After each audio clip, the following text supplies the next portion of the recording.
एक मां ने ऑटो रिक्शा में 4 बच्चों को जन्म दिया और कुछ ही देर बाद डॉक्टर्स ने चारों को डेड डिक्लेयर कर दिया।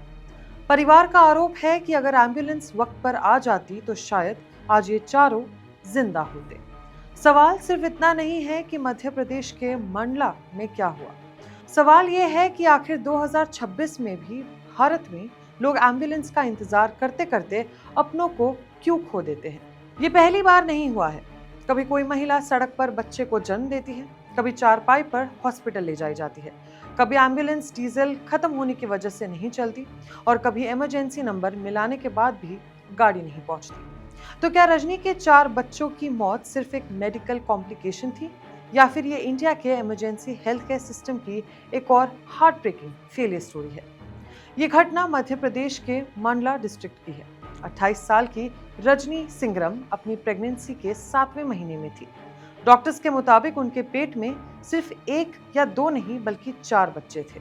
क्वाड्रुपलेट प्रेगनेंसी वैसे ही हाई रिस्क कैटेगरी में आती है। ऐसी प्रेगनेंसी में हर मिनट इंपॉर्टेंट होता है। जब रजनी को लेबर पेन शुरू हुआ, परिवार ने तुरंत 108 एम्बुलेंस सर्विस पर कॉल किया। परिवार का आरोप है कि एम्बुलेंस नहीं पहुंची।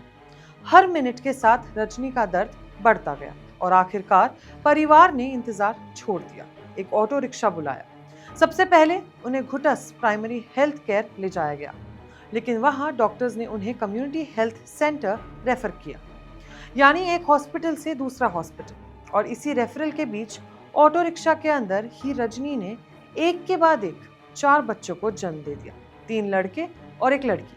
ना ऑपरेशन थिएटर, ना आईसीयू, ना कोई इमरजेंसी इक्विपमेंट, सिर्फ एक चलता हुआ ऑटो। हॉस्पिटल पहुंचते ही डॉक्टर्स ने चारों न्यूबॉर्न्स को डेड डिक्लेयर कर दिया। डॉक्टर्स का कहना है कि बच्चे सिर्फ करीब 30 हफ्ते के थे, उनका वेट बहुत कम था, वो प्रीमैच्योर थे, इसी वजह से उनकी जान नहीं बच सकी। लेकिन परिवार का कहना कुछ और है। उनका कहना है अगर एम्बुलेंस वक्त पर मिल जाती, अगर रजनी को जल्दी एडवांस मेडिकल केयर मिल जाता तो शायद ये ट्रेजेडी टल सकती थी। और इसी बात की जांच के ऑर्डर्स दिए गए हैं। अब जरा पीछे चलते हैं, क्योंकि अगर आप सोच रहे हैं कि ये पहली बार हुआ है तो जवाब है नहीं। हर साल इंडिया के किसी ना किसी कोने से ऐसी खबरें सामने आती हैं।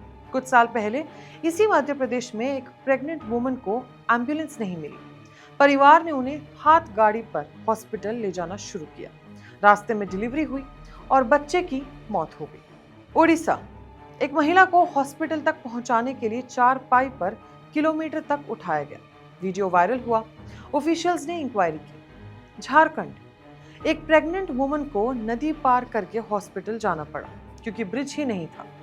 उत्तर प्रदेश, कई बार ऐसे केसेस सामने आए जहां एम्बुलेंस लेट पहुंची और डिलीवरी रोड पर ही करानी पड़ी।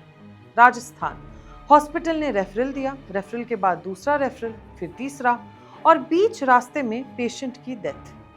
हर स्टेट का नाम अलग है, लेकिन कहानी ऑलमोस्ट सेम है। इमरजेंसी, डिले, रेफरल और फिर इंक्वायरी। अब सवाल उठता है, 108 एम्बुलेंस सर्विस तो पूरे देश में चलती है, गवर्नमेंट स्कीम्स भी है, प्रेग्नेंट वुमेन के लिए फ्री ट्रांसपोर्ट भी है, फिर दिक्कत कहाँ आ रही है? एक्सपर्ट्स कहते हैं इमरजेंसी हेल्थ केयर सिर्फ एम्बुलेंस का नाम नहीं होता। 3 चीजें इक्वली इंपॉर्टेंट होती है। पहला, एम्बुलेंस कितनी जल्दी पहुंचती है। दूसरा, पेशेंट को किस हॉस्पिटल ले जाया जाता है। और तीसरा, हॉस्पिटल ट्रीटमेंट देने के लिए प्रिपेयर्ड है या नहीं। कई बार एम्बुलेंस अवेलेबल नहीं होती, कई बार ड्राइवर दूसरी इमरजेंसी में होता है, कई बार गांव इतना रिमोट होता है कि रोड ही नहीं होती, और कई बार प्राइमरी हेल्थ सेंटर पेशेंट को देखते ही रेफरल दे देता है, यानी पेशेंट एक हॉस्पिटल से दूसरे, दूसरे से तीसरे, और इसी बीच गोल्डन आवर निकल जाता है। प्रेगनेंसी में इसे डॉक्टर्स 3 डिलेज मॉडल कहते हैं। डिसीजन लेने में डिले, हॉस्पिटल पहुंचने में डिले और ट्रीटमेंट शुरू होने में डिले। ये तीनों मिलकर मैटरनल और नियोनेटल डेथ्स का बड़ा रीजन बनते हैं। फिलहाल सवाल यह है कि अगला नंबर किसका होगा।